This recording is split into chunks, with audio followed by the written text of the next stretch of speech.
వాణి వాణి తెలుగు వాణి.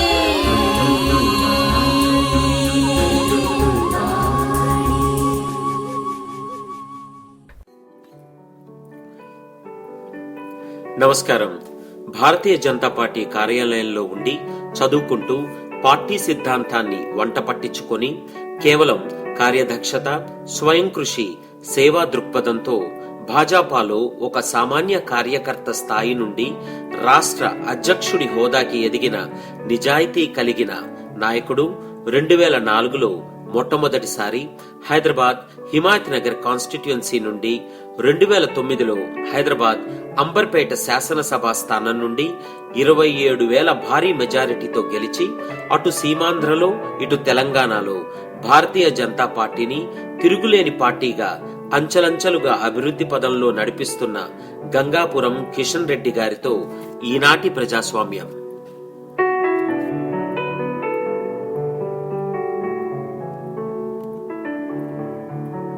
కిషన్ రెడ్డి గారు నమస్తే.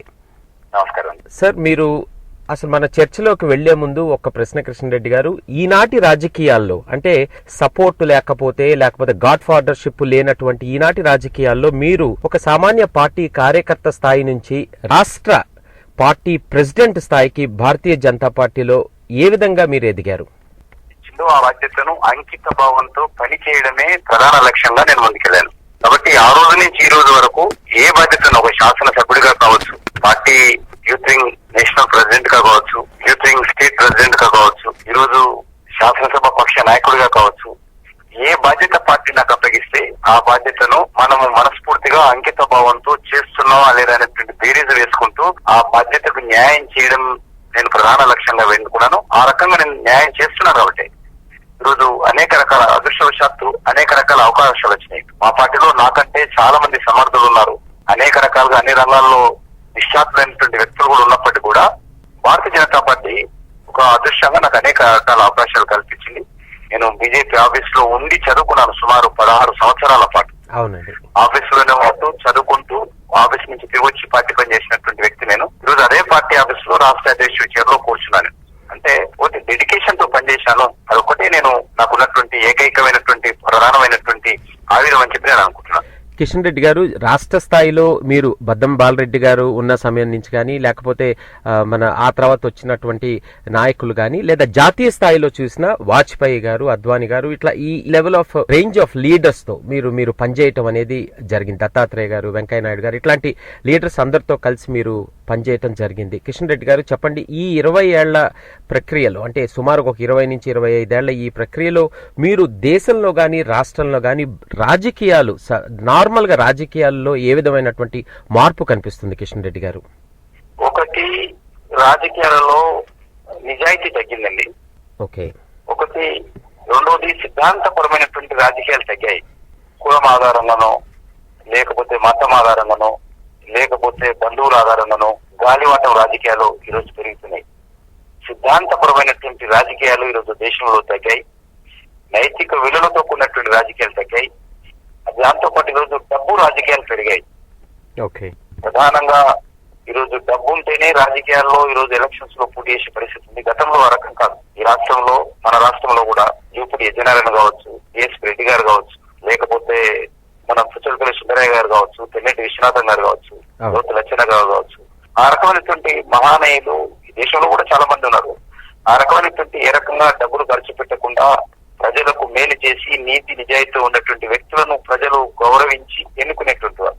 ఈరోజు ఆ పరిస్థితి నుంచి బయటకు వస్తున్నాము. రాజకీయాలు మారిపోయాయి. ఈరోజు డబ్బు ఉండాలి, కులం ఉండాలి, ఈరోజు మూఠ ఉండాలి, కండబలం ఉండాలి, ధనబలం ఉండాలి అనేటువంటి ఆలోచన ఈరోజు రాజకీయాల్లో రావడం అనేటువంటి దురదృష్టం. ఈరోజు మనం చూస్తున్నాం, నిన్న మొన్నటి వరకు వేల కోట్ల రూపాయల కార్పొరేట్ కంపెనీలుగా ఉన్నటువంటి అధినేతలుగా ఉన్నటువంటి వ్యక్తులు ఐసీ రూమ్ నుంచి బయటకు వచ్చి నేరుగా మళ్ళీ పార్లమెంట్ అనే ఏసీ రూమ్ లోకి వెళ్తున్నారు. ఈ రకంగా ప్రజలకు సేవ చేయనటువంటి వ్యక్తులు, ప్రజల జీవితాలతో ప్రజల కష్టాలతో సంబంధం లేనటువంటి వ్యక్తులు ఈరోజు ఆ రకంగా ఎన్నికవుతున్నారంటే ఎందుకు అవుతున్నారు? డబ్బు. ఎన్నికవుతున్నారంటే పార్టీ. కాబట్టి ఇది రాజకీయాలలో వచ్చినటువంటి చాలా ఉపద్రవం లాంటి చెడు మార్పు దేశ రాజకీయాల్లో కనిపిస్తా ఉంది. కిషన్ రెడ్డి గారు, మీ పాయింట్ ఆఫ్ వ్యూలో కనుక ఆలోచించినట్టయితే ఉన్నటువంటి ఒక నార్మల్ టాక్ ఏంటంటే, కిషన్ రెడ్డి ఏనాడు కూడా ఎలక్షన్స్ లో కానీ వీటిలో కానీ డబ్బు పంచటం, సారాయి పంచటం, లేకపోతే ఈ కావాల్సినట్టు ఈ థర్డ్ రేటెడ్ పాలిటిక్స్ చేయటం ఇది ఉండదు అనేది ఒక clear version me point of వ్యూలో. అంటే ఇలాంటి నైతిక విలువలు లేనటువంటి ఈ రోజుల్లో కిషన్ రెడ్డి గారు అంటే ఎట్లా, అంటే హైదరాబాద్ లాంటి ఒక ప్లేస్ లో అంత దీంట్లో కూడా మీరు ఏ విధంగా మీరు మేనేజ్, అంటే ఇది సెకండ్ టర్మ్, ఎట్లా how are you able to manage this politics Kishan Reddy garu? ఒకటి, ఒక శాసనసభ్యుడిగా నేను గత 8 సంవత్సరాలు పూర్తయిపోయింది. 8 సంవత్సరాల్లో ప్రజలకు అందుబాటులో ఉండడం, ప్రజా కార్యక్రమాలు అన్నిటినీ ఈరోజు చిన్న విషయాలు, దోమలు వచ్చినా నాకు ఫోన్ చేస్తారు నా కాన్స్టిట్యూన్సీ, కుక్కలు వచ్చినా ఫోన్ చేస్తారు నా కాన్స్టిట్యూన్సీ, కూతురు వచ్చినా ఫోన్ చేస్తారు నా కాన్స్టిట్యూన్సీ, స్పీకర్ రాకపోయినా ఫోన్ చేస్తారు. ఈ రకంగా చిన్న విషయాన్ని కూడా ప్రజలు నా కాన్స్టిట్యూన్సీ ఫోన్ చేస్తారు. ఆ రకంగా నేను పూర్తిగా అంకిత భావంతో మొత్తం ఏ రకమైనటువంటి ఇతర కార్యక్రమాలు వదిలేసి టోటల్ గా మరి ప్రజలకు అందుబాటులో ఉండే విధంగా పనిచేస్తా ఉన్నాను. ఆ రకంగా మరి ఈరోజు భారతీయ జనతా పార్టీ శాసనసభ్యుడిగా కావచ్చు, గతంలో ఇమాజినరీ అసెంబ్లీ నియోజకవర్గ ఎమ్మెల్యే కావచ్చు, ఇప్పుడు అమర్పేట అసెంబ్లీ నియోజకవర్గం కావచ్చు పనిచేస్తున్నాం. కాబట్టి రెండోసారి ఏ రకమైన కానీ అందరూ ఆ రకంగా గెలవడం లేదు. అందరూ ఆ రకంగా నీతి నిజాయితీతో ఉన్నటువంటి వాళ్ళందరూ గెలవడం లేదు. చాలా మంది ఓడిపోతున్నారు. అది బాగా కలుగుతుంది. అమర్పేటలో ప్రజలు నిజంగా నేను నా ప్రజలను నేను అభినందిస్తున్నాను. ఎందుకంటే నేను ఏ రకంగా డబ్బులు ఖర్చు పెట్టకుండా గెలిచాను. మీరు చెప్పినటువంటి విషయం వస్తుంది.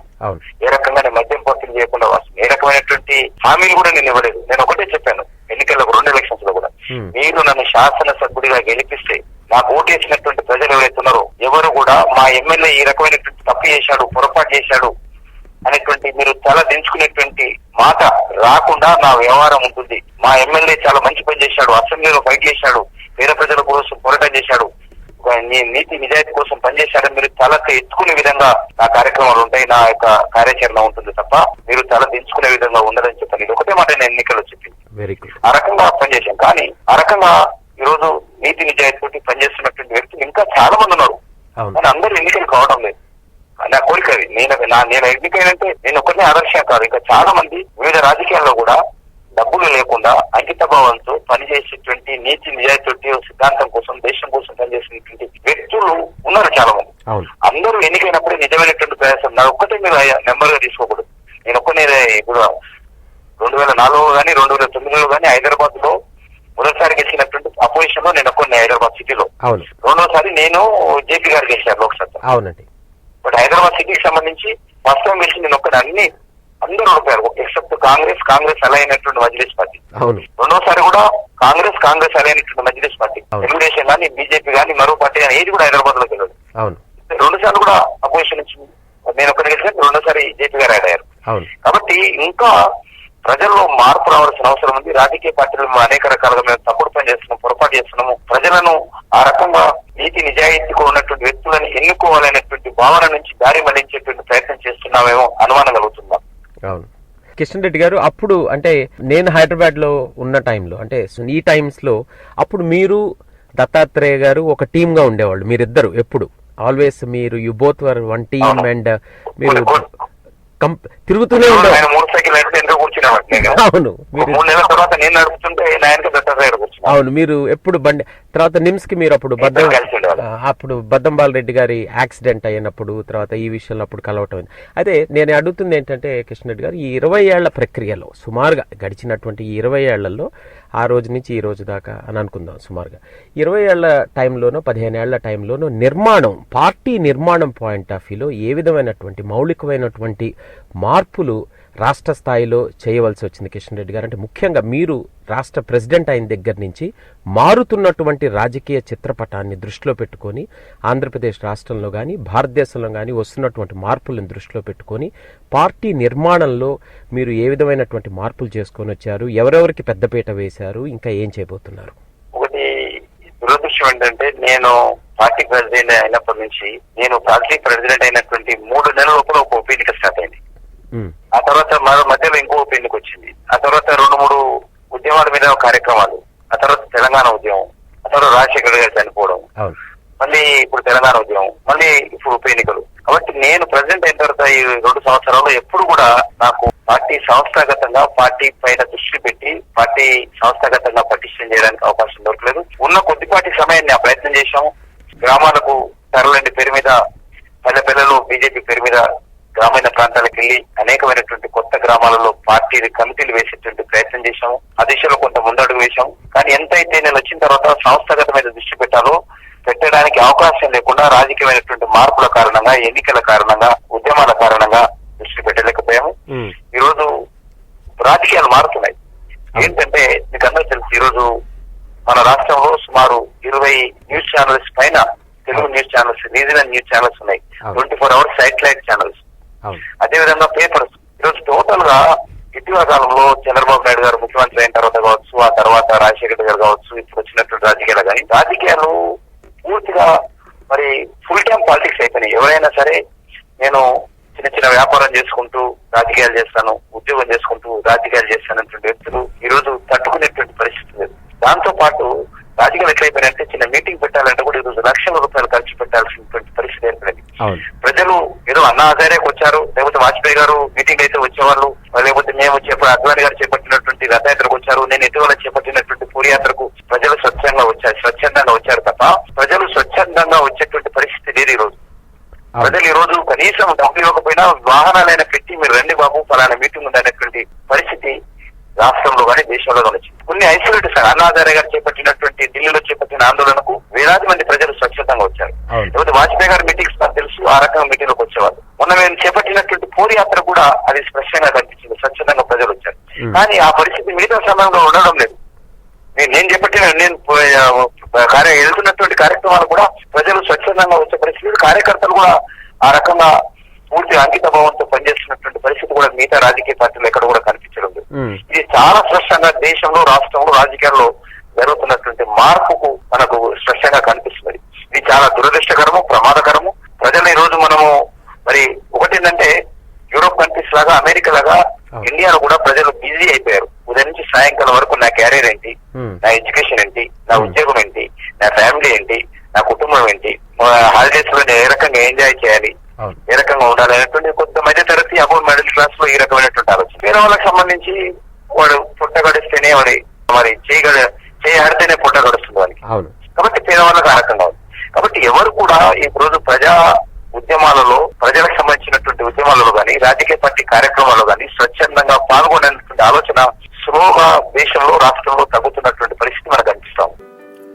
రాష్ట్ర బీజేపీ పార్టీ అధ్యక్షుడిగా, శాసనసభ ఎమ్మెల్యేగా ఉండి ఉన్న ఒకే ఒక్క కారు తన దగ్గరుంటే భార్యా పిల్లలని వారి పనుల మీద ఆటోలో వెళ్లమనే సిన్సియారిటీ, అనునిత్యం ప్రజలకు దగ్గరగా ఉంటూ వారి కష్టాలను తన కష్టాలుగా భావించే కిషన్ రెడ్డి గారితో ప్రజాస్వామ్యం ఒక చిన్న బ్రేక్ తరువాత.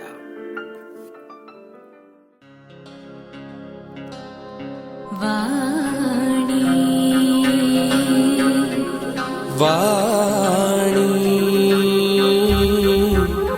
తెలుగు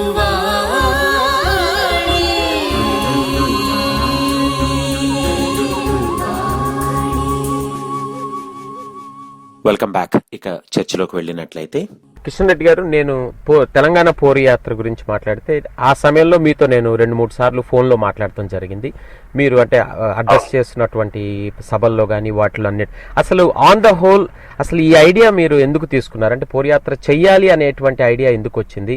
1, 2 ఎట్లా అయ్యింది? అసలు స్పందన ఎట్లా ఉంది? ఏ విషయం మీద మీరు ప్రజలతో మమేకం అవ్వటం జరిగింది? ఒకటి, ఈ తెలంగాణ ఉద్యమం అనేటువంటిది సుమారు 55 సంవత్సరాలుగా జరుగుతున్నటువంటి ఉద్యమం.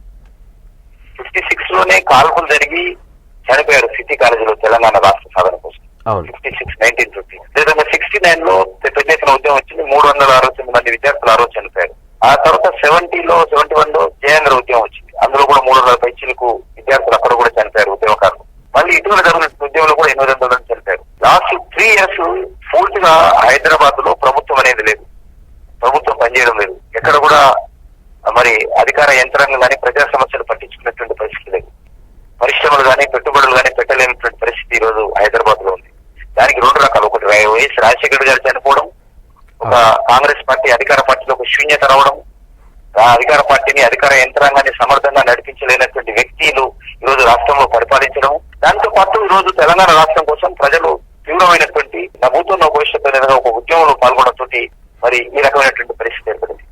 కానీ ఇటీవల జరుగుతున్నటువంటి పరిస్థితుల్లో మార్పు చూస్తే విపరీతంగా విద్యార్థులు ఆత్మహత్యలు చేసుకుంటున్నారు. తెలంగాణ రాదేమో, ఎందుకంటే ఉద్యమంలో ప్రముఖ పాత్ర పోషిస్తున్నటువంటి చాలా మంది కూడా మీకు వచ్చే దీపావళికి తెలంగాణ వస్తుంది, వచ్చే నెల తెలంగాణ వస్తుంది, వచ్చే వారం తెలంగాణ వస్తుంది అని ప్రజలను మభ్యపెట్టడము, తీరా తెలంగాణ ఆ టైంకు రాకపోతే విద్యార్థులు బాధపడము, ఉద్యమాలు ఒక్కొక్కసారి అనుకోకుండా ఆపేయడము, ఉద్యమాలు ఆపేయడంతో తెలంగాణ రాదేమో, ఉద్యమ నాయకులు ఈ రకంగా ఉద్యమాన్ని ఆపేస్తున్నారు, తెలంగాణ రాదేమనే భయంతో అనేక మంది ఆత్మహత్య చేసుకుంటున్నారు. కాబట్టి మేము ప్రజలకు మీరు భయపడద్దు, ఎందుకంటే తెలంగాణ ఉద్యమంలో మొట్టమొదటిసారి ఒక జాతీయ రాజకీయ పార్టీగా భారతీయ జనతా పార్టీ తెలంగాణ ఉద్యమంలో ఉంది. మీకు తెలంగాణ తీసుకొచ్చే బాధ్యత మాది. మేము గతంలో అధికారంలో 3 రాష్ట్రాలు ఇచ్చాము, ఇప్పుడు 2014లో మేము అధికారంలోకి వచ్చాము, తెలంగాణ ఇస్తాము. తెలంగాణ ఇవ్వకపోతే అంతకు ముందే పార్లమెంట్ లో అతిపెద్ద రాజకీయ పార్టీ తెలంగాణకు అనుకూలంగా మేము ఉన్నాము, తెలంగాణ కోసం పోరాటం చేస్తాము, బిల్లు పెట్టాలని డిమాండ్ చేస్తాము. కాబట్టి మీరు ఎవరు కూడా ఆత్మహత్య చేసుకోకూడదు. ఒక జాతీయ రాజకీయ పార్టీ మీ ప్రజలకు, తెలంగాణ ప్రజలకు కానీ తెలంగాణ రాష్ట్ర సాధన కోసం జరుగుతున్నటువంటి ఉద్యమానికి అండగా నిలబడింది అనే విషయం చెప్పాలి. ఆత్మహత్య రాగానే ఒక విశ్వాసం కల్పించాలి అనేటువంటి లక్ష్యంతో ఈ రోజు మా యొక్క పోరాయాత్ర చేపట్టడం జరిగింది.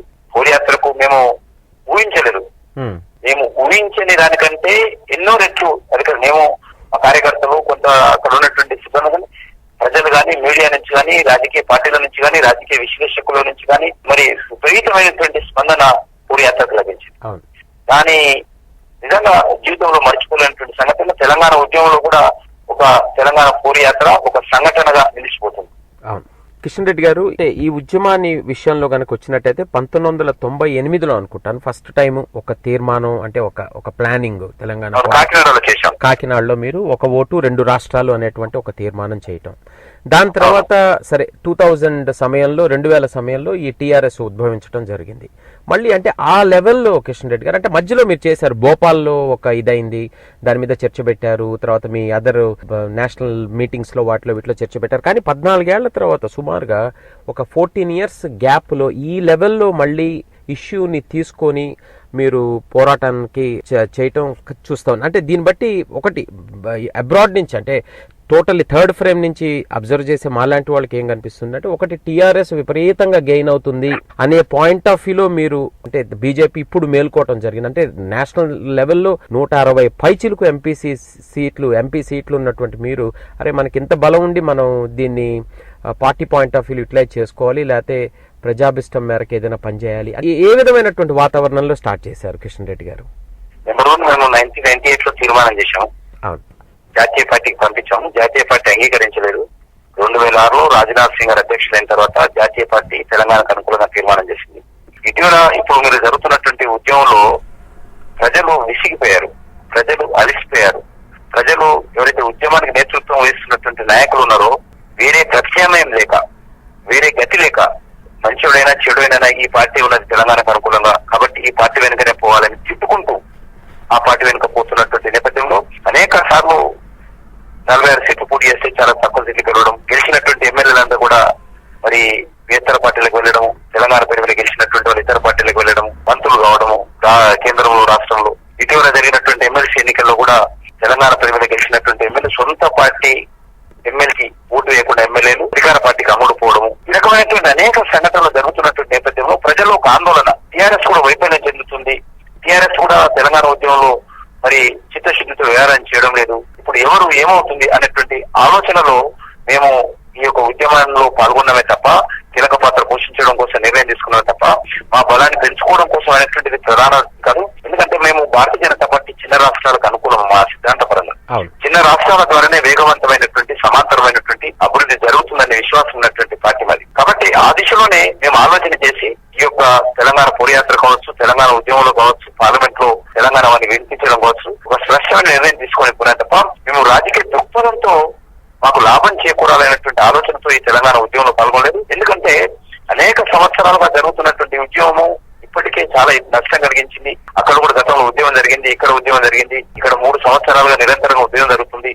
ఒక ప్రాంతం వారి ఇంకో ప్రాంతం విద్వేషించేటువంటి పరిస్థితి వచ్చింది, విద్వేషపూరితమైనటువంటి ప్రసంగాలు, ఆరోపణలు, ప్రత్యారోపణలు చేసుకుంటున్నారు. ప్రజలను బలిపరీక్షలు చేస్తున్నారు ఇటు నుంచి అటు నుంచి. కాబట్టి దీనికి చరమగీతం పాడాలి. ఒక జాతీయ పార్టీగా, తెలంగాణకు అనుకూలమైనటువంటి పార్టీగా, దేశ ప్రజలందరూ కలిసి ఉండాలని కోరుకున్నటువంటి పార్టీగా, రెండు రాష్ట్రాలు స్నేహపూర్వకంగా, ప్రేమపూర్వకంగా, అన్నదమ్ములుగా విడిపోవాలి. ఆ దిశలో మనము భారతీయ జనతా పార్టీ రెండు ప్రాంతాల ప్రజలను ఒప్పించాలి, మెప్పించాలి అనేటువంటి ఆలోచనతో ముందు తెలంగాణ పోరుయాత్రకు శ్రీకారం చుట్టడం జరిగింది. ప్రజాస్వామ్యం చర్చా వేదిక ఒక చిన్న విరామం తర్వాత మళ్ళీ కంటిన్యూ అవుతుంది.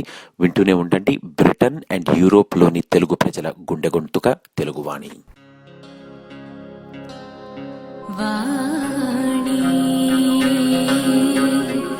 వాణి తెలుగు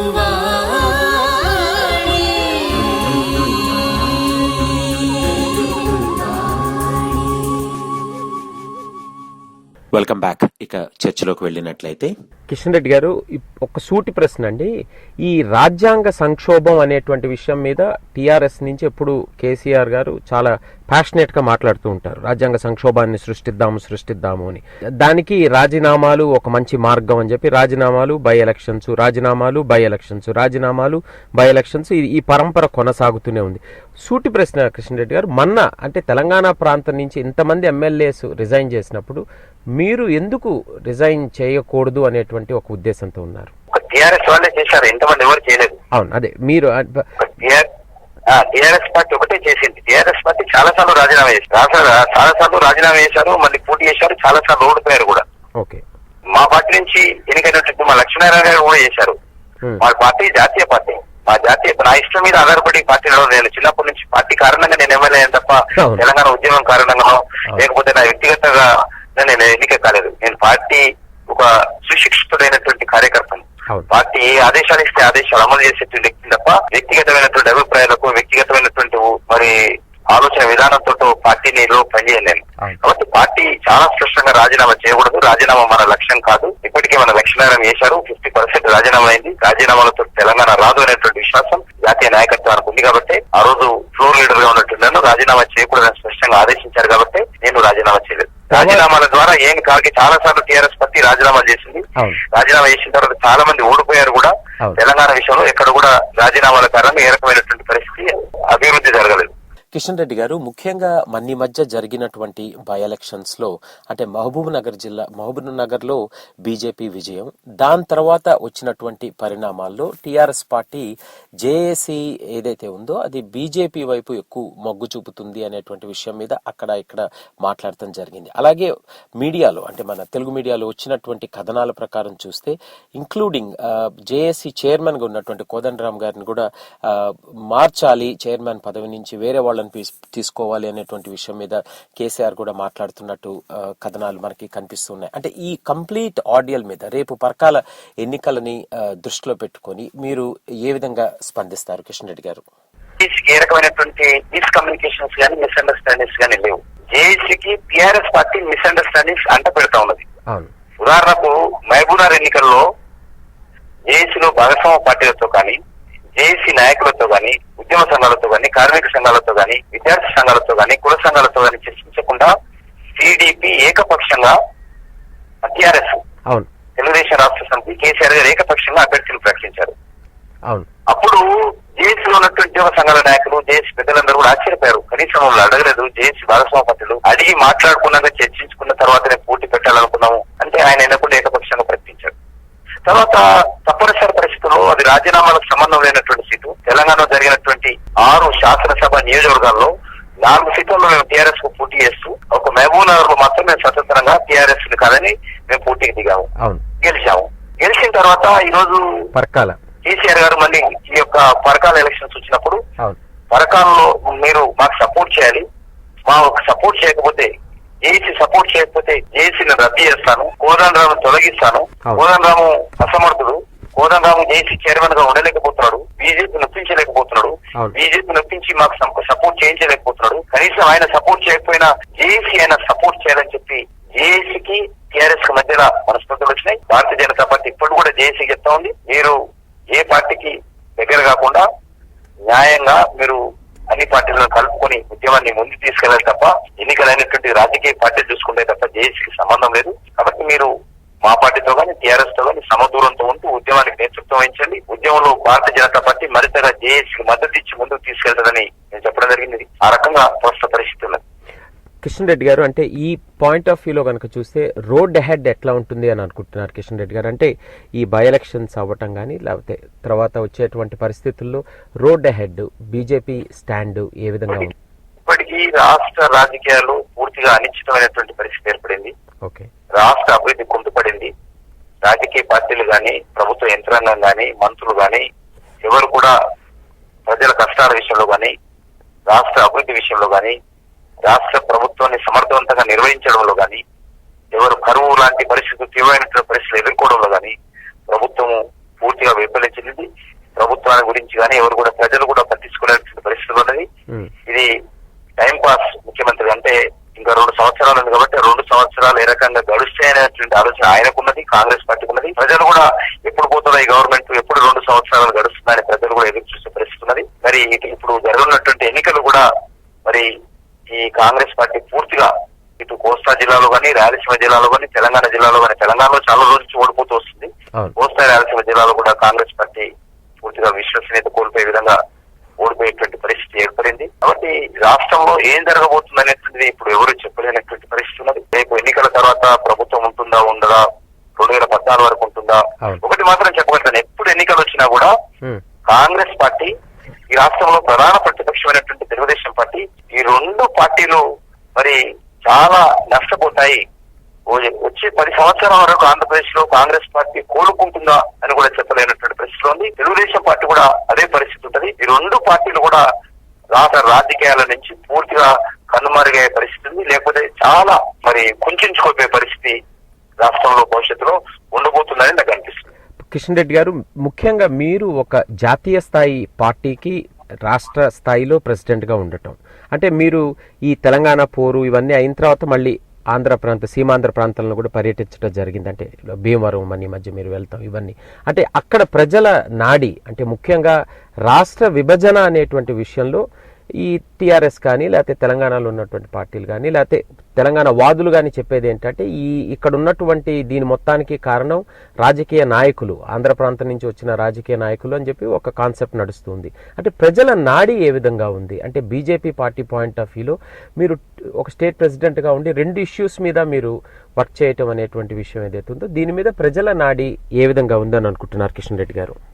ఒకటి, మేము బీజేపీగా ఒకటి తెలంగాణ ఉద్యమం, జై తెలంగాణ, ఒకటి జయాంధ్ర ఉద్యమం, 2 ఉద్యమాలు నడిపించేటువంటి ప్రయత్నం చేస్తున్నాం. ఇక్కడ ప్రజల్లో విపరీతమైనటువంటి పట్టుదల ఉంది కాబట్టి ఇక్కడ ఉన్నటువంటి రాజకీయ పార్టీలు, అన్ని పార్టీలు కూడా బాగా మాట్లాడుతున్నాయి కాబట్టి, మీడియాలో మంచి పబ్లిసిటీ వస్తుంది కాబట్టి ప్రజలు ఉధృతంగా తెలంగాణ ఉద్యమంలో పాల్గొంటారు. సీమాంధ్రలో కూడా సామాన్య ప్రజలు ఎవరైతున్నారో వాళ్లకు ఈ యొక్క కొత్త రాష్ట్రం ఏర్పడినంత మాత్రాన వాళ్ళకు లాభమే తప్ప ఏ రకమైనటువంటి నష్టం అనేది రాదు అనే విషయాన్ని మేము ఇంకా ప్రజలకు కన్విన్స్ చేయలేకపోతున్నాం. ప్రజలు ఈ రోజు గతంలో 2 సంవత్సరాలకు ఉన్నంత తెలంగాణ రాష్ట్ర ఏర్పాటు పైన ఉన్నటువంటి వ్యతిరేకత ఇప్పుడు ప్రజల్లో లేదు. అక్కడ కూడా కన్విన్స్ అయ్యారు.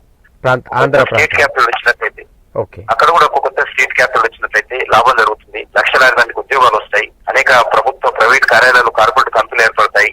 సీమాంధ్ర ప్రాంతంలో ఉన్నటువంటి ప్రభుత్వ తీర ప్రాంతంలో పోర్టులు వస్తాయి, ఇండస్ట్రీస్ వస్తాయి, సహజ వనరులు ఉపయోగించుకోవచ్చు. విద్యావంతులు, పెట్టుబడిదారులు, లేకపోతే మంచి నైపుణ్యం కలిగినటువంటి వ్యక్తులు, అనేక రకాల ఔత్సాహికమైనటువంటి పారిశ్రామికవేత్తలు ఆ ప్రాంతంలో ఉన్నారు. కాబట్టి అక్కడ కూడా అభివృద్ధి జరుగుతుంది అనేటువంటి ఆలోచన అక్కడ ఉన్నటువంటి సామాన్య నిరుద్యోగ యువకుల్లో అక్కడ వస్తుంది. కాబట్టి ఇప్పుడు పరిస్థితి మారింది. గతంలో మేము వెళ్ళేటప్పుడు కొంత వ్యతిరేకత ఉండేది. ఈ రోజు మమ్మల్ని నేను గుంటూరుకి వెళ్ళాను, ఇటీవల భీమవరంకి వెళ్ళాను, పెద్ద ఎత్తున రోడ్ల మీద కూర్చుంటే కూడా సామాన్య ప్రజలు రిసీవ్ చేసుకునే పరిస్థితి వచ్చింది. ఎందుకంటే మిగతా పార్టీలు తెలంగాణలో ఒక మాట, కోస్తా రాయలసీమలో ఒక మాట మాట్లాడుతున్నారు. వాళ్ళు ప్రజలు అనుకుంటున్నారు ఇదే కాంగ్రెస్ వాడు అక్కడ హైదరాబాద్ లో మమ్మల్ని ఎదురుతాడు, ఇక్కడ వచ్చి ఈయన మమ్మల్ని ఆనందిరుతాడు, ఇదేంటి పద్ధతి అంటున్నారు. తెలుగుదేశం కూడా అదే పరిస్థితి. భారతీయ జనతా పార్టీ ఎక్కడ వెళ్ళినా కూడా, కోస్తా జిల్లాలో వెళ్ళినా, రాయలసీమ జిల్లాలో వెళ్ళినా, తెలంగాణ వెళ్ళినా, హైదరాబాద్ వెళ్ళినా, ఢిల్లీ వెళ్ళినా మేము ఒకే మాట మాట్లాడుతున్నాం. చెప్పేదే చేస్తాము, చేసేది చెప్తాము. కాబట్టి ఈ రోజు ప్రజలలో ఆ ప్రాంతంలో విశ్వసనీయత పెరిగింది. ఈ రోజు తెలంగాణ విషయంలో కూడా ఈ రోజు కోస్తా జిల్లాలో సంబంధించినటువంటి ప్రజలు ఎందుకు మమ్మల్ని విమర్శిస్తున్నారు, మమ్మల్ని దోపిడీదారులని, దొంగలని, లేకపోతే అనేక రకాలుగా మమ్మల్ని ఎందుకు విమర్శిస్తున్నారు, కాబట్టి ఈ విమర్శల నుంచి ఎందుకు మాకు అవమానం భరిస్తూ ఉండాలి, మేము విడిపోతే పోయేదే ఉంది, అనేక రాష్ట్రాలు విడిపోయాయి కదా అనేటువంటి ఆలోచన ఈ రోజు కోస్తా రాయలసీమ ప్రజల్లో కూడా వస్తోంది. స్లోగా దానిపైన మోటివేషన్ అవుతున్నారు. కానీ దానికి సంబంధించి కొంత మీడియా ఇతరత్ర మరి ఒక సమర్థవంతమైన నాయకత్వం ముందుకొచ్చి మీడియా పబ్లిసిటీ జరిపినట్లయితే ఖచ్చితంగా కోస్తాలలో పెద్ద ఎత్తున ఒక ఉప్పెన లాగా ప్రత్యేక ఆంధ్ర రాష్ట్రం కోసం ఉద్యమం వచ్చే పరిస్థితి ఉన్నది ఈరోజు. శతాబ్ద పురుషుడు లోక్ నాయక్ జయప్రకాష్ నారాయణ్, అటల్ బిహారీ వాజ్పేయి, లాల్ కృష్ణ అడ్వాణీ లాంటి గొప్ప నాయకులు తన జీవితాన్ని ఎంతో ప్రభావితం చేశారు అని ఎప్పుడు సగర్వంగా చెప్పుకునే కిషన్ రెడ్డి గారితో ప్రజాస్వామ్యం ఒక చిన్న బ్రేక్ తర్వాత.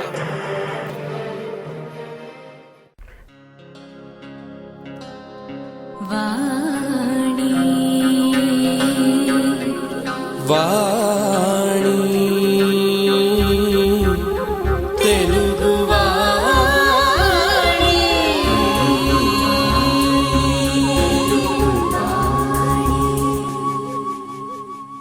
Welcome back. ఇక చర్చలోకి వెళ్ళినట్లయితే కిషన్ రెడ్డి గారు, మీరు అంటే ఒక స్టేట్ ఫ్లోర్ లీడర్ గా, తర్వాత ఒక పార్టీ ప్రెసిడెంట్ గా, ఈ ముగ్గురు నాయకులు అంటే ఇప్పుడు ఈ ముగ్గురు లీడర్స్ ఎవరైతే ఉన్నారో మెయిన్ గా ఫ్రేలో అంటే ఒకళ్ళు చంద్రబాబు నాయుడు, రెండు కిరణ్ కుమార్ రెడ్డి ప్రెసిడెంట్ ముఖ్యమంత్రి, తర్వాత ఇప్పుడే యువనేత అని వస్తున్నటువంటి జగన్మోహన్ రెడ్డి, అంటే ఈ ముగ్గురు యొక్క అప్రోచ్ ప్రజల వైపు కానీ లేకపోతే ప్రజా ప్రయోజనాల దృష్ట్యా కానీ ఈ ముగ్గురు యొక్క అప్రోచ్ అంటే ఏ విధంగా ఉంది కిషన్ రెడ్డి గారు? అంటే బాగా స్వార్థపూరితమైనటువంటి వాతావరణంలో ఉందా, అవినీతి పూరితమైనటువంటి వాతావరణంలో ఉందా, లేకపోతే ప్రలోభ పెట్టేటువంటి వాతావరణంలో ఉందా? ఒకటి మీరు అన్నట్టు ముగ్గురులో కిరణ్ కుమార్ రెడ్డి గారు ముఖ్యమంత్రిగా తీసుకుంటే ఆయన నేను ముఖ్యమంత్రి అయ్యాను, నన్ను ఈ ప్రజలు ముఖ్యమంత్రి చేయలేదు, నన్ను సోనియా గాంధీ ముఖ్యమంత్రి చేసింది కాబట్టి 2014 వరకు నేను ఏ రకంగా ముఖ్యమంత్రి ఉంటే ఆ తర్వాత కాంగ్రెస్ పార్టీ ప్రజలు ఎవరైతే పోతే నాకేంటి, నేను ఏదైనా జవాబుదారీగా ఉంటే సోనియా గాంధీ జవాబుదారీ, నేను ప్రజలకు జవాబుదారీ కాదు అనే విధంగా ఈరోజు ముఖ్యమంత్రి గారు ఉన్నారు. ఎందుకంటే ఈరోజు సొంత మంత్రివర్గంలోని మంత్రులు ఆయన మీద అవినీతి ఆరోపణలు చేస్తున్నారు, ఆయన మీద విశ్వాసం లేదు, రోజు ఆయన వ్యతిరేకంగా స్టేట్మెంట్ ఇస్తున్నారు, ఆయన ఎమ్మెల్యేలు స్టేట్మెంట్స్ ఇస్తున్నారు, ఆయన ఎంపీలు పార్లమెంట్ లో ధర్నాలు చేస్తున్నారు. కాబట్టి కాంగ్రెస్ పార్టీ ఒక విచిత్రమైనటువంటి పరిస్థితుల్లో దేశంలో గానీ ప్రపంచంలో గానీ ఎక్కడ లేనటువంటి ఒక రాజకీయ పార్టీ లేనటువంటి ఒక జాడ్యము మరి దిగజారుడు పరిస్థితి ఈరోజు కాంగ్రెస్ పార్టీలో కనిపిస్తా ఉన్నది కాంగ్రెస్. కాబట్టి ఆ రకమైనటువంటి చంద్రబాబు నాయుడు గారు ఏదో రకంగా నేను మళ్ళీ ముఖ్యమంత్రి కావాలి, 2 సార్లు ప్రజలు ఓడించి ప్రజలు తప్పు చేశారు, నాదిగా తప్పు, ప్రజలు తెలివి లేక, ప్రజలకు బుద్ధి లేక, జ్ఞానం లేక వాళ్ళు పొరపాటున నన్ను కాంగ్రెస్ పార్టీని ఓడించారు, నాకు అసలు నేను ముఖ్యమంత్రి కావాలా, ఈ ప్రజలు తెలివి లేక కాంగ్రెస్ పార్టీ కొట్టేశారు అని ఆయన ఆలోచిస్తారు. ఇంతవరకు ఆయన నాది తప్పు ఉన్నది, నాది ఎక్కడో పొరపాటు ఉన్నది అని ఎప్పుడు అనుకోడు. ఆయన ఎంతసేపు ప్రజలే తప్పు, ప్రజలు నాకు ఓటేయకపోవడం, ప్రజలకు తెలివి తప్పదనం అనే విధంగా చంద్రబాబు నాయుడు వివరిస్తున్నారు. ప్రజలు ఎప్పటికీ కూడా ఆయన మీద విశ్వాసం కలగడం లేదు. ఒక ప్రతిపక్ష నాయకుడుగా ఎంతైతే ప్రజా సమస్యల మీద పోరాటం చేయకుండా వ్యక్తిగతమైనటువంటి రాజకీయమైనటువంటి ఆరోపణలకి ప్రాధాన్యత ఇవ్వడంతో చంద్రబాబు నాయుడు పట్ల కూడా ప్రజలు ఈ రోజు పూర్తి వ్యతిరేకత ఏర్పడింది. చంద్రబాబు నాయుడు వ్యవహారం వరకు ఇంకొక వ్యక్తి మీరు చెప్పినటువంటి యువ నాయకుడు ఎవరైతే ఉన్నారో ఆయనంటే ఈ రాష్ట్రానికి మా నాన్న ముఖ్యమంత్రిగా ఉన్నాడు, ఆయన చనిపోయాడు కాబట్టి ఎవరైనా ఈ రాష్ట్రానికి ముఖ్యమంత్రి అర్హుడు ఎవరైతే ఉంటే నేనే తప్ప ఇంకెవరు రావద్దు, కాబట్టి మా నాన్న ముఖ్యమంత్రి కాబట్టి నేను ముఖ్యమంత్రి కావాలి, అది ఒకటే ఎజెండా, ఇంకో ఎజెండా ఏం లేదు. ఆయన రాజశేఖర రెడ్డి గారు చనిపోయారు కాబట్టి నేను ముఖ్యమంత్రి చేయకుండా సోనియా గాంధీ కాంగ్రెస్ పార్టీ కాంగ్రెస్ ఎమ్మెల్యేలు తప్పు చేశారు కాబట్టి నేను ఆ కాంగ్రెస్ పార్టీ నుంచి బయటకు వచ్చాను, మీరు నన్ను ముఖ్యమంత్రి చేయండి. ఎందుకంటే మా దృష్టిలో కాంగ్రెస్ పార్టీకి వైఎస్ జగన్ కు తేడా ఏం లేదు, రెండు ఒకే మరి బొమ్మ బొరుసు లాంటి పార్టీలు కాబట్టి ఇవి ఇంతేనా ఏంటంటే ఈయన రీజనల్ పార్టీ పెట్టుకుని ముఖ్యమంత్రి కోసం పనిచేస్తున్నాడు, ముఖ్యమంత్రి కావాలని కోరుకుంటున్నాడు. కాబట్టి 2-3 పార్టీలు ఈ రకమైనటువంటి పరిస్థితిలో ఉన్నాయి ఆంధ్రప్రదేశ్ లో. కిషన్ రెడ్డి గారు, జాతీయ స్థాయి చివరిగా 1-2 ప్రశ్నలు అండి. జాతీయ స్థాయి రాజకీయాల్లో కిషన్ రెడ్డి గారు భారతీయ జనతా పార్టీ పాత్ర అంటే ఫిబ్రవరి మార్చి ప్రాంతంలో జరిగినటువంటి కొన్ని సర్వేల్లో వచ్చినటువంటిది ఏంటంటే 24% దేశంలో ఉన్నటువంటి 24 నుంచి 30% మంది ప్రజలు నరేంద్ర మోడీ ప్రధానమంత్రి అవ్వాలి అని కోరుకుంటాం. తర్వాత ఉన్నటువంటి ఒక 17% దాకా రాహుల్ గాంధీ ప్రధానమంత్రి అవ్వాలని అంటే దీని క్లియర్ గా కనిపిస్తున్నటువంటి యూపీఏ వైపు తగ్గుదల ప్లస్ ఎన్డీఏ వైపు హెచ్చుదల ప్రజల యొక్క మనోగతం కనిపించడం చాలా క్లియర్ గా కనిపిస్తుంది. కిషన్ రెడ్డి గారు, అంటే నేషనల్ లెవెల్ పాలిటిక్స్ లో మీరు పార్టిసిపేట్ చేసే సెమినార్స్ లో కానీ లేకపోతే ఉన్నటువంటి మూడ్ లో కానీ ప్రెసెంట్ యూపీఏ 2 సర్కార్ పాయింట్ ఆఫ్ వ్యూలో ఎన్డీఏ గవర్నమెంట్ రిక్వైర్మెంట్ అంటే రావాలి పవర్ లోకి అని ప్రజల్లో ఎంత ఉంది? నాకు తెలిసి నేను దేవగౌడ గారిని చూశాను, గుజరాల్ గారిని చూశాను, వీపీ సింగ్ గారు చూశాను, రాజకీయాల్లో మన వాజ్పేయి గారిని చూశాను, పివి నరసింహ గారు చూశాను, ఇందిరాగాంధీ గారిని చూశాను, రాజీవ్ గాంధీ గారిని చూశాను. కానీ ఇంత అసమర్థ ప్రధానమంత్రి గతంలో ఈ దేశంలో ఎప్పుడు లేదు. ఈ రోజు దేశంలో చూశారు మీరు రూపాయి విలువ ఈ రోజు $25 ఎంత అయింది.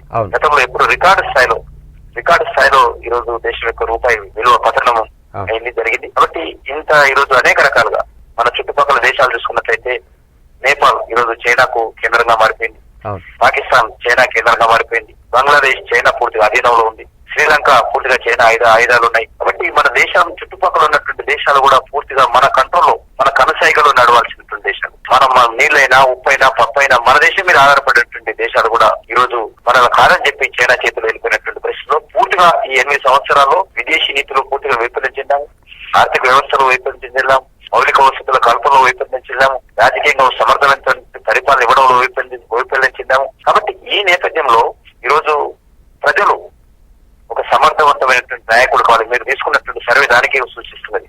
ఈ రోజు నరేంద్ర మోడీ నేను బీజేపీ అని కాదు కోరుకోవడం లేదు, లేకపోతే కాంగ్రెస్ పార్టీ వైఫల్యం చెందింది అని కోరుకోవడం లేదు. ఈ దేశానికి ఒక సమర్థవంతమైన నాయకుడు కావాలి, నరేంద్ర మోడీ లాంటి నాయకుడు కావాలి. దేశంలో ఉన్నటువంటి సమస్యలు పరిష్కారం జరగాలి అని కోరుకుంటున్నటువంటి ఆలోచిస్తున్నటువంటి ప్రజలకు ఈ రోజు వాళ్ళకు నరేంద్ర మోడీ కల్పిస్తున్నారు మీరు చెప్పినట్టు. అందుకే సర్వేలో 24% వచ్చింది. ఒకవేళ మేము మా పార్టీ ప్రధానమంత్రి అభ్యర్థిగా ప్రకటించి ఈ దేశంలో ఉన్నటువంటి 70% 80% ప్రజలు నరేంద్ర మోడీ గారిని ప్రధానమంత్రిగా కోరుకునేటువంటి పరిస్థితి వస్తుంది. పార్టీలకు అతీతంగా, కులాలకు అతీతంగా, మతాలకు అతీతంగా, ప్రాంతాలకు అతీతంగా దేశ ప్రజలందరూ దేశంలో ఉన్నటువంటి సమస్యల పరిష్కారం కోసం నరేంద్ర మోడీ గారి నాయకత్వాన్ని కోరుకునేటువంటి పరిస్థితి. అంటే ఉదాహరణ నరేంద్ర మోడీ గారు కావచ్చు, ఆయన లాంటి ఇంకో వ్యక్తి కావచ్చు, కానీ ఆ రకమైనటువంటి పరిస్థితి ఈ రోజు దేశంలో. ఎందుకంటే దేశంలో ఉన్నటువంటి సమస్యల విషయంలో ప్రజలు విసిగి వేశారు. ఒక ప్రత్యామ్నాయం కావాలని కోరుకుంటున్నారు, ఒక నీతి నిజాయితీతో కూడుకున్నటువంటి నాయకుడు కావాలనుకుంటున్నారు, ఒక సమర్థవంతమైన నాయకుడు కావాలని కోరుకుంటున్నారు. కాబట్టి సర్వేలో ఆ రకంగా వచ్చింది. నిజంగా మేము స్పష్టంగా మా పార్టీ తరఫున నరేంద్ర మోడీని ఇంకో వ్యక్తులను ప్రకటించినట్టయితే ఆ రకంగా ఇంకా సర్వేలో బాగా మరి పెరిగేటువంటి అవకాశం ఉంది. కిషన్ రెడ్డి గారు, అంటే ఇప్పుడు ముఖ్యంగా నరేంద్ర మోడీ గారి పాయింట్ ఆఫ్ వ్యూలో అంటే ఆ గోద్రా సంఘటన జరగటం 10 సంవత్సరాలు, ఇప్పుడు ఒక డికేడ్ ఫినిష్ అవటం జరిగింది. అంటే ఈ పాయింట్ ఆఫ్ వ్యూలో వచ్చినటువంటి నెగిటివిటీ ఏదైతే ఉందో, జాతీయ స్థాయిలో వచ్చినటువంటి నెగిటివిటీ కానీ లేకపోతే ప్రొజెక్ట్ అయినటువంటి నెగిటివిటీని కానీ ఏ విధంగా మీరు ఈ దశాబ్ద కాలంలో పాజిటివ్గా కన్వర్ట్ చేసుకోగలిగారు? అండ్ ముస్లిం ఓటర్ల దీన్ని లేకపోతే వాళ్ళ యొక్క కాన్ఫిడెన్స్ని ఏ విధంగా పొందగలిగింది భారతీయ జనతా పార్టీ? ఒకటి, మీరు అన్న విషయం చాలా వస్తుంది. 11 సంవత్సరాలు అయిపోయింది. ఇంకా గోద్రా పట్టుకునే పత్రికలు గాని, కొన్ని ఛానల్స్ గాని, రాజకీయ పార్టీలు గాని దాన్ని నిలవరిస్తా ఉన్నాయి. ఈరోజు నేను మీ ద్వారా కాంగ్రెస్ పార్టీని అడిగేది ఒకటే, లేకపోతే విశ్లేషకులు కూడా కోరేది ఒకటే. మేము మతపరమైనటువంటి మాట వచ్చే మాకు ఫిబ్రవరి మన నవంబర్ డిసెంబర్ లో గుజరాత్ ఎన్నికలు ఉన్నాయి. ఈ ఒక్క విషయం కూడా మతపరమైన విషయం ఒకటి కూడా ఎత్తడం. అభివృద్ధి ఎజెండాగా మేము గుజరాత్ మేము ఏ రకంగా అభివృద్ధి చేశాము దాని ఎజెండాగా మేము వెళ్ళడానికి ముందుకు వెళ్తున్నాం. కానీ మా ప్రత్యర్థులు మేమంతా గిట్టిన వాళ్ళు కావాలని చెప్పి అదే ప్రచారం చేస్తూ అదే విషయాన్ని చేస్తున్నారు. ఉదాహరణకు ఈ రోజు గుజరాత్ లో ఉన్నటువంటి ముస్లిం సోదరులు కోరుకుంటున్నారు. కానీ మా పత్రికలు గాని, లేకపోతే మా ప్రత్యర్థులు గాని, లేకపోతే కుమార లౌకికవాదులు గాని, వామపక్ష సిద్ధాంతాలు పదే పదే ప్రచారం చేసుకున్నటువంటి వాళ్ళు కానీ అదే విషయాన్ని పెట్టి ప్రజలను ఇంకా విభజించడం కోసం, ప్రజలను డివైడ్ చేయడం కోసం ప్రయత్నం చేస్తున్నారు తప్ప ఈ దేశం సమర్థవంతంగా దేశంలో ఉన్నటువంటి సవాళ్ళను ఎదుర్కొని ప్రపంచ దేశాలలో ఒక అభివృద్ధి చెందిన దేశంగా, ఒక శక్తిశాలి దేశంగా భారతదేశాన్ని తీసుకురాము అనేటువంటి ఆలోచన ఈ రోజు అన్ని వర్గాలలో లేదు. ఇది చాలా దురదృష్టమైనటువంటి సంఘటన భావిస్తున్నాం. కిషన్ రెడ్డి గారు, నరేంద్ర మోడీ పాయింట్ ఆఫ్ వ్యూలో ప్రధానమంత్రిగా దేశం మొత్తం ఈ రోజున కోరుకుంటుంది అనేటువంటి ఒక వాదన క్లియర్ గా ప్రస్ఫుటంగా ఉంది. అప్పుడు వీటి పాయింట్ ఆఫ్ వ్యూలో అంటే మళ్ళీ ముస్లిం ఓటర్ల దీన్ని అంటే కాన్ఫిడెన్స్ ని మీరు ఎంత మటుకి పొందగలిగారు అని అనుకుంటున్నారు? ఈరోజు దేశంలో ఉన్నటువంటి ప్రజలు డెవలప్మెంట్ కోరుకుంటున్నారు.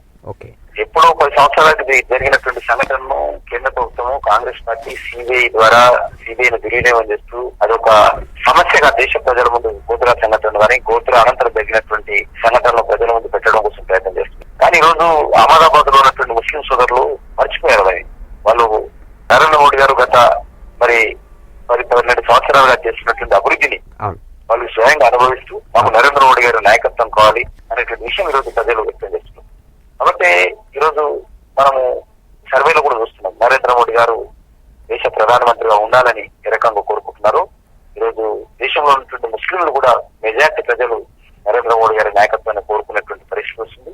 స్పష్టంగా అనేక ప్రాంతాల్లో కూడా మరి దేశంలో ఉన్నటువంటి సగటు ముస్లిం యొక్క ఆదాయం చూసినట్లయితే గుజరాత్ లో నెంబర్ 1 ఉన్నాం.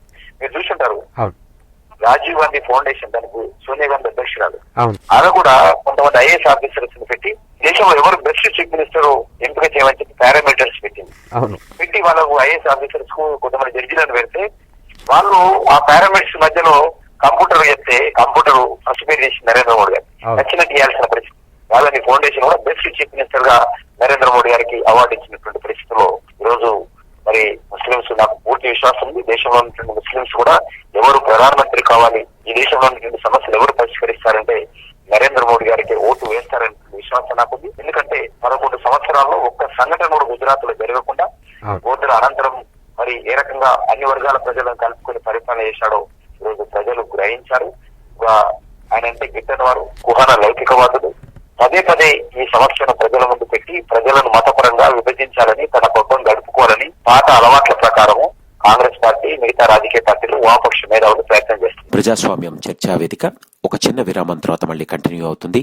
వింటూనే ఉండండి బ్రిటన్ అండ్ యూరోప్ లోని తెలుగు ప్రజల గుండె గొంతుక తెలుగువాణి.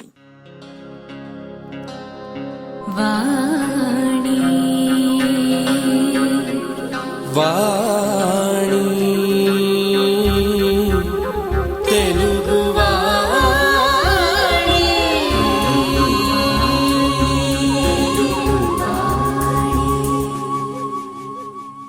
Welcome back. ఇక చర్చలోకి వెళ్ళినట్లయితే కిషన్ రెడ్డి గారు, జాతీయ స్థాయిలో ఈ రోజున అవినీతి మీద జరుగుతున్నటువంటి చర్చ భారతదేశంలో అన్నా హజారే మూవ్మెంట్ కానీ లేకపోతే ప్రజల్లో వస్తున్నటువంటి చైతన్యం కానీ, అవినీతి ఎక్కడ జరిగినా సరే ప్రజలు అంటే మీరు కూడా చూస్తూ ఉంటారు, మీరు మీ కాన్స్టిట్యుయెన్సీస్లో కానీ మీ మన స్టేట్ లెవెల్లో తిరుగుతున్నప్పుడు కానీ అవినీతి మీకు రిప్రజెంటేషన్స్ వస్తూ ఉండొచ్చు.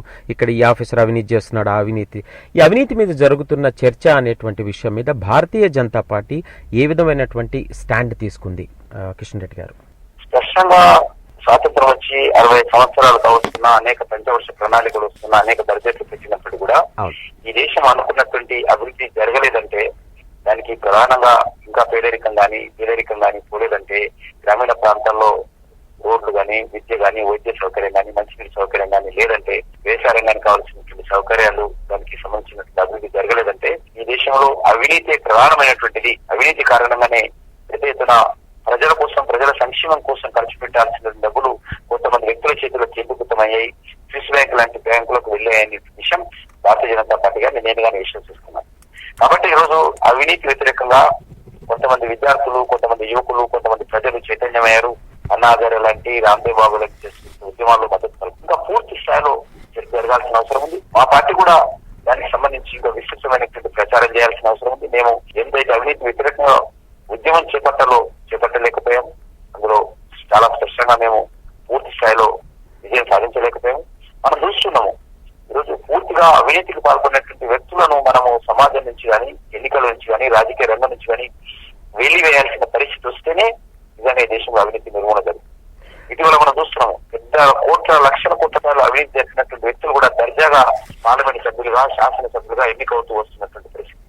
ప్రజలు అదేం పట్టించుకున్న పరిస్థితి లేదు. ఎన్నికలైనప్పుడు ఒక పరిస్థితి, ఎన్నికలు వచ్చినప్పుడు అవినీతి గురించి మర్చిపోవడం, సిద్ధాంతం గురించి మర్చిపోవడం, మంచి సేవా కార్యక్రమాలు చేశారా లేదని మర్చిపోవడం, మా కులం వాడా, మా మతం వాడా, మా డబ్బిచ్చాడా, మా డబ్బులు ఇచ్చి ఖర్చు పెట్టాడా, మా ఊరికి నేను డబ్బులు ఇచ్చాడా, అదే ఆలోచన చేస్తున్నారు తప్ప అతని బ్యాక్గ్రౌండ్ గురించి ఆలోచన చేసి అవినీతి వ్యతిరేకంగా ప్రజలు స్పందించాల్సిన అవసరం ఉంది.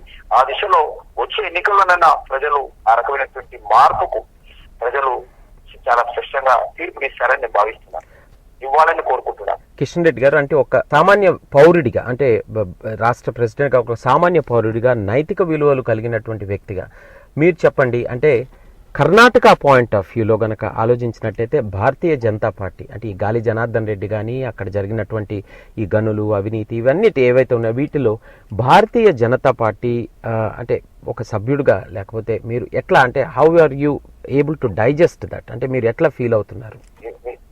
నిజంగా ఇది పూర్తిగా మా పార్టీలో ఉన్నటువంటి నిస్వార్థంగా పనిచేస్తున్నటువంటి కోట్లాది మంది కార్యకర్తలు, లక్షలాది మంది కార్యకర్తలు బాధపడేటువంటి సంగతి. ఎందుకంటే మా పార్టీలో సిద్ధాంతం కోసం వచ్చారు తప్ప వ్యక్తుల కోసమో లేకపోతే అధికారం కోసమో మా పార్టీలో ఈ రోజు చీరి రాజకీయాల్లో పనిచేస్తున్నారు కార్యకర్తలు. చాలా మంది, ఈ రోజు నేను ప్రెసిడెంట్ అయ్యాను, 2 సార్లు ఎమ్మెల్యే అయ్యాను, కానీ మా రాష్ట్రంలో కానీ మన దేశంలో కానీ లక్షలాది మంది కార్యకర్తలు పార్టీ నుంచి ఏమీ కోరుకోకుండా సొంత పైసలు ఖర్చు పెట్టుకుంటూ పార్టీ కోసం పనిచేస్తున్నటువంటి లక్షలాది మంది కార్యకర్తలు ఈరోజు కర్ణాటకలో జరిగినటువంటి సంఘటనలు చూసినప్పుడు ఎంతో బాధపడతారు, మదన పడుతుంటారు, వేదన పడుతుంటారు, బాధపడుతుంటారు. ఇది చాలా స్పష్టము. అందులో మీరు అన్నట్టు వేరే ఆలోచన లేదు మా అందరికి. కాబట్టి మీకు తెలుసు, అందుకే మేము గాలి జనార్దన్ రెడ్డిని ఆరోపణలు వచ్చిన తర్వాత ఈ రోజు నుంచి మేము అతన్ని ఐసోలేట్ చేశాము. ఈ రోజు యడియూరప్ప మీద ఆరోపణలు వచ్చాయి. యడియూరప్ప మీద ఆరోపణలు వచ్చినప్పుడు మేము చెప్పాము, నువ్వు న్యాయస్థానంలో గానీ ఖచ్చితంగా ఈ అవినీతి ఆరోపణ నుంచి బయటకు వచ్చేంత వరకు నువ్వు ముఖ్యమంత్రి ఉండకూడదని చెప్పేశాం. ఈ రోజు ఏమంటున్నాయినా, కాంగ్రెస్ పార్టీ చూశారా, అవినీతి ఆరోపణలు వచ్చినా తమ పార్టీ కార్యకర్తలు రక్షిస్తారు, బీజేపీ మమ్మల్ని రక్షించడం లేదు, బీజేపీ పక్కన పెట్టిందని ఈరోజు మరి యడియూరప్ప గారు బీజేపీ మీద ఎదురుదాడి చేస్తారు. మేము ఒకటే నమ్ముతున్నాము, నష్టమైన కష్టమైన అవినీతి నుంచి ఈ దేశం విముక్తి కావాలి, అవినీతి అనేటువంటి ఒక రాచకొండ నుంచి దేశ ప్రజలను విముక్తి కలిగించాలి అనేటువంటి ఆలోచన భారతీయ జనతా పార్టీ భావిస్తుంది. కాబట్టి జనార్దన్ రెడ్డిని పక్కన పెట్టాము, యడియూరప్పను పక్కన పెట్టాము. ఈ రకమైనటువంటి సంఘటనలు జరగడం ద్వారా భారతీయ జనతా పార్టీ కార్యకర్తలు కానీ భారతీయ జనతా పార్టీ కానీ ఎంతో మరి నష్టం జరిగింది. ఇప్పుడిప్పుడే మరి మేము కోరుకునేటువంటి ప్రయత్నం ఉన్నది. కాబట్టి రానున్న రోజుల్లో అవినీతి వ్యతిరేకంగా బీజేపీ కార్యకర్తలు కానీ సామాన్య కార్యకర్తలు కానీ సిటిజన్స్ కానీ అర్థం చేసుకోవాలి బీజేపీ. ఎందుకంటే ఇటీవల వస్తున్నటువంటి అనేక మార్పుల కారణంగా బీజేపీలు కూడా అక్కడక్కడ ఈ రకమైనటువంటి సంఘటనలు చోటు చేస్తున్నాయి. కానీ ఏ పార్టీ ఈ రోజు పరిపాలనలో కానీ ఓన్ పార్టీలు కానీ ఎవరు నిజాయితీ పరులు, ఎవరు మెరుగైనటువంటి పరిపాలన ప్రజలకు ఇవ్వగలుగుతారు, ఎవరు మెరుగైన ఈ రోజు నైతిక విలువలు అమలు చేస్తారు అనేటువంటి విషయము ఈ రోజు ప్రజలు ఆలోచన చేయాల్సిన అవసరం ఉంది. ఇంత పెద్ద పార్టీలో ఇన్ని ప్రాంతాల్లో అక్కడక్కడ సంఘటనలు జరిగినప్పుడు ఖచ్చితంగా మా జాతీయ నాయకత్వం కానీ రాష్ట్ర నాయకత్వం కానీ ఈ రకమైనటువంటి వ్యక్తులను దూరం పెట్టాలని నష్టం జరిగిన ఈ రోజు కర్ణాటకలో మేము యడియూరప్పను తొలగించడం ద్వారా చాలా నష్టపోయాం, నష్టపోతాం కూడా. పర్వాలేదు, మాకు మా పార్టీ ప్రభుత్వం అక్కడ ఉన్నా లేకపోయినా కర్ణాటకలో మాకు మొత్తం ఎమ్మెల్యేలు 0 వచ్చినా కూడా అవినీతి విషయంలో మేము ఎక్కడ కూడా కాంప్రమైజ్ కాకూడదని మా పార్టీ కార్యకర్తలు, దేశంలో ఉన్నటువంటి కార్యకర్తలు కోరుకుంటున్నారు. కాబట్టి ఖచ్చితంగా అవినీతి వ్యతిరేకంగా జరిగేటువంటి ఉద్యమంలో పాల్గొంటాము. అవినీతికి పాల్గొన్నటువంటి వ్యక్తులను మరి మా పార్టీ నుంచి కానీ బయట ఉన్నటువంటి వాళ్ళ దూరంగా పెట్టేటువంటి ప్రయత్నమే ఇప్పుడు ఏ రకంగా కొనసాగుతుందో భవిష్యత్తులో అదే విధంగా కొనసాగుతుంది. కిషన్ రెడ్డి గారు, 2014 సరే ఈ బై ఎలక్షన్స్ తర్వాత నిజంగానే 2000 ఫర్ ఆర్గ్యుమెంట్ సేక్ 2014లోనే జనరల్ ఎలక్షన్స్ వచ్చినాయని అనుకుందాం ఆంధ్రప్రదేశ్లో, లేదా కొంచెం ముందు ఏదైనా ఆంధ్రప్రదేశ్లో ఎలక్షన్స్ వచ్చినా భారతీయ జనతా పార్టీ ఎంత రెడీగా ఉంది కిషన్ రెడ్డి గారు? అంటే జాతీయ ఇప్పుడు స్టేట్ లెవెల్లో చూసుకుంటే to face the general elections, తర్వాత మీరు ఏదైనా పొత్తులు చేసుకునేటువంటి అంటే ఏర్పాటు ఏమైనా ఉందా, లేకపోతే అలాంటి ఆలోచన ఏదైనా కనిపిస్తుందా, లేకపోతే మీరు you want to fight on your own? దేశంలో ముందు ఎన్నికల సంస్కరణలు రావాలి ముందు.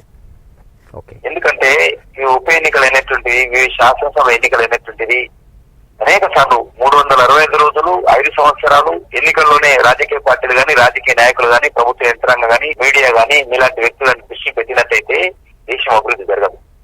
అమెరికా లాగా లేకపోతే మీ బ్రిటన్, మీ దగ్గర ఉన్నటువంటి బ్రిటన్ లాగా ఏదో 5 సంవత్సరాలు ఒకసారి 1 నెల రోజులు 2 నెలలు ఎన్నికలు జరిపితే అన్ని ఎన్నికలు గ్రామ పంచాయతీ నుంచి మొదలు పెడితే రాష్ట్రపతి వరకు కూడా అన్ని ఎన్నికలు, ప్రధానమంత్రి నుంచి ఎన్నికలన్నీ జరిపేస్తే మళ్ళీ మధ్యలో ఏ రాష్ట్రానికి సంబంధించిన ఎన్నికలు ఉండకూడదు. ఆ రకంగా ఉన్నట్లయితే కొద్ది గొప్ప మనం ముందుకెళ్లడానికి అవకాశం ఉంటుంది. లేకపోతే ఈ రాజకీయ నాయకులు ఎప్పుడు కూడా బావిలో కప్పల్లాగా ఈ రోజు తమ పార్టీ యొక్క లాభాల కోసం ఇతర మీద ఆరోపణలు చేసుకుంటూ దేశ అభివృద్ధి కానీ దేశం గురించి కానీ దేశానికి సంబంధించినటువంటి సమస్యల నుంచి బయటికి తీసుకురావడం కోసం రాజకీయాలకు ఖచ్చితంగా అధిగమించి దేశాన్ని అభివృద్ధి దిశలో తీసుకెళ్లడం కోసం కానీ ఎవరు ప్రయత్నం చేయరు. కాబట్టి ముందుగా మనము ఈ యొక్క ఎన్నికలు అనేటువంటి సంస్కరణలు తీసుకొచ్చి ఎన్నికలైన 2 నెలలు 3 నెలల లోపల అన్ని రకాల ఎన్నికలు పూర్తయిపోవాలి అన్ని రాష్ట్రాల్లో ఏకకాలంలో. ఆ రకంగా జరిగినట్లయితేనే మన దేశం రానున్న రోజుల్లో కొత్త అభివృద్ధి జరుగుతుంది తప్ప ఇప్పుడు చూస్తున్నాము ఎప్పుడు 2 నెలలకోసారి 3 నెలలకోసారి ఏదో ఒక రాష్ట్రంలో ఎన్నికలు జరగడం.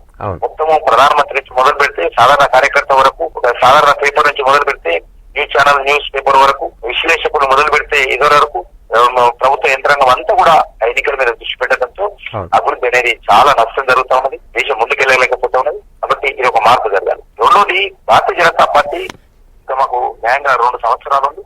మేము 2014 గురించి ఆలోచన చేసే పరిస్థితి లేదు. ఇప్పుడు మీరు చూశారు, ఈ యొక్క డిసెంబర్ లో హిమాచల్ ప్రదేశ్ అదేవిధంగా గుజరాత్ ఎన్నికలు ఉన్నాయి. వచ్చే సంవత్సరము ఛత్తీస్గఢ్, మధ్యప్రదేశ్, ఢిల్లీ ఈ ఎన్నికలు ఉన్నాయి, మిజోరాం ఎన్నికలు ఉన్నాయి మధ్యలో. కాబట్టి ఎప్పుడు చూసినా ఏదో రకంగా ఎన్నికలు రావడంతో మరి ఏ పార్టీ కూడా ఏమి చేయలేనటువంటి నిశ్చయమైనటువంటి పరిస్థితిలో ఉన్నది. 2014 వరకు మా విజన్ ఇది అని చెప్పలేని పరిస్థితిలో మేము కూడా ఉన్నాం. కాబట్టి ఈ ఎన్నికలు ఏం కాబోతున్నాయి, వచ్చే సంవత్సరం ఎన్నికలు ఏం కాబోతున్నాయి, 2014 ఎన్నికలు ఏం కాబోతున్నాయి అనే విషయం ఆలోచిస్తున్నారు. కానీ ఒకటి మాత్రం వాస్తవం, 2014లో జరిగేటువంటి పార్లమెంట్ ఎన్నికల్లో దేశ ప్రజలు మార్పు కోరుకుంటున్నారు. ఆ మార్పు ప్రజలు అయితే కోరుకుంటున్నారో, ప్రజలు అయితే ఆశిస్తున్నారో, ఆ ప్రజల ఆకాంక్షలకు అనుగుణంగా భారతీయ జనతా పార్టీ నిలబడాల్సిన అవసరం ఉంది. ప్రజలకు విశ్వాసం కల్పించాల్సిన అవసరం ఉంది. ఆ దిశలోనే మా ప్రయత్నాలు కొనసాగుతున్నాయి. ఈ నెల 24, 25 బాంబేలో జాతీయ కార్యవర్గ సమావేశాలు ఉన్నాయి. ఆ సమావేశాలు కూడా మీరు చెప్పినటువంటి విషయాలు కూడా మేము చర్చించబోతా ఉన్నాం. ఖచ్చితంగా రానున్న రోజుల్లో భారతీయ జనతా పార్టీ ఒక శక్తివంతమైనటువంటి పార్టీగా భారతదేశంలో ఎదగడం కోసం మా అందరం కూడా మేము శక్తివంతంగా ప్రజల మద్దతు కూడగట్టేందుకు ప్రయత్నం చేస్తాం.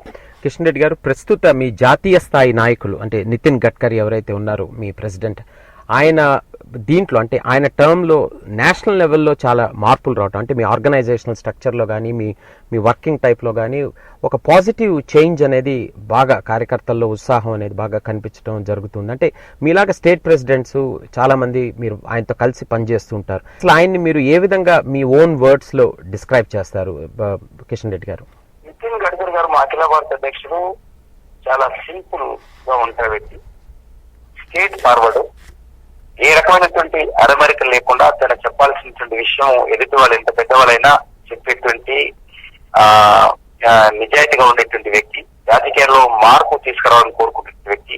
ఆయన ఉపన్యాసం అంతా కూడా దేశం అభివృద్ధి జరగాలి, మనము ఎకనామికల్ గ్రోత్ జరగాలి, ఇన్ఫ్రాస్ట్రక్చర్ జరగాలి. ఆయన మంత్రిగా కొనసాగినప్పుడు మహారాష్ట్రలో ఆయనకు ఫ్లైఓవర్ మినిస్టర్, రోడ్ల మినిస్టర్ ఉంది. కాబట్టి ఆయన దేశంలో మౌలిక వసతులు కల్పాలి, జరగాలి, ఆ రకంగా ఎప్పుడు కోరుకున్నటువంటి వ్యక్తి. ఆయన మన దేశం ఏ రకంగా ఉండాలని ఒక విజన్ డాక్యుమెంట్ కూడా నరేంద్ర మోడీ గారి మన నితిన్ గడ్కరీ గారి నేతృత్వంలో మా అఖిల భారత అధ్యక్షులు తయారు చేస్తున్నారు.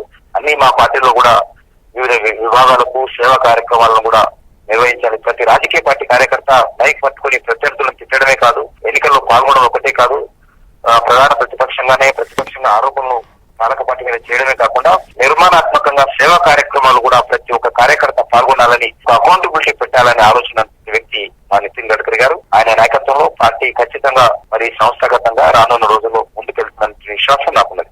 ఫైనల్ క్వశ్చన్ కిషన్ రెడ్డి గారు, మీరు అంటే ఒక చిన్న ఏజ్ లోనే చాలా అంచెలంచెలుగా కష్టపడి ఎదగటం, ఒక స్టేట్ లెవెల్లో నేషనల్ లెవెల్లో ఉన్నటువంటి పార్టీకి స్టేట్ లెవెల్లో ప్రెసిడెంట్, 2 times ఎమ్మెల్యే, ఇట్లా అంటే మీ నెక్స్ట్ ఆలోచన అంటే మీ నెక్స్ట్ స్టెప్స్ ఏంటి, తర్వాత మీ లైఫ్ ఫిలాసఫీ ఏంటి కిషన్ రెడ్డి గారు? What is the philosophy of your life?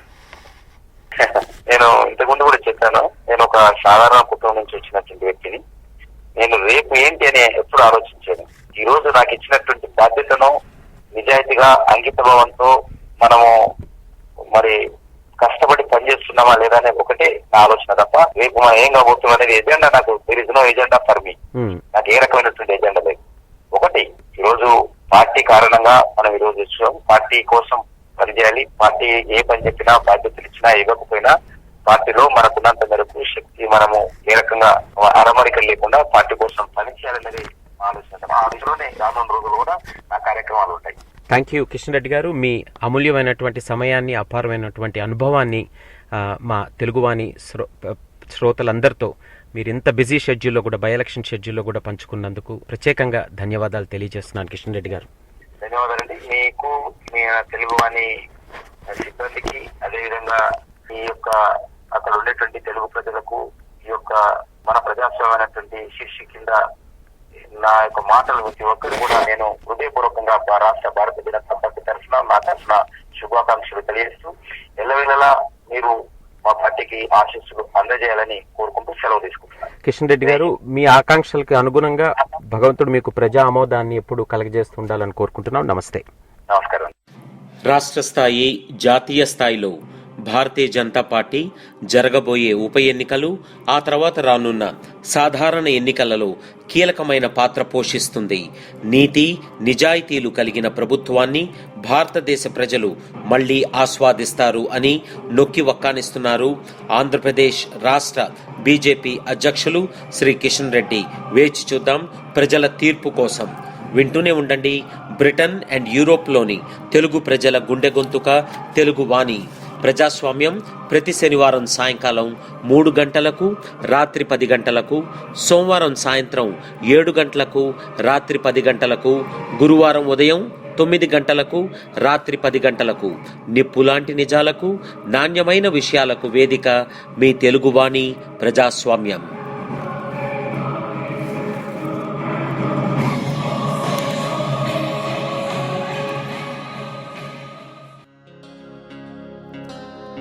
Vani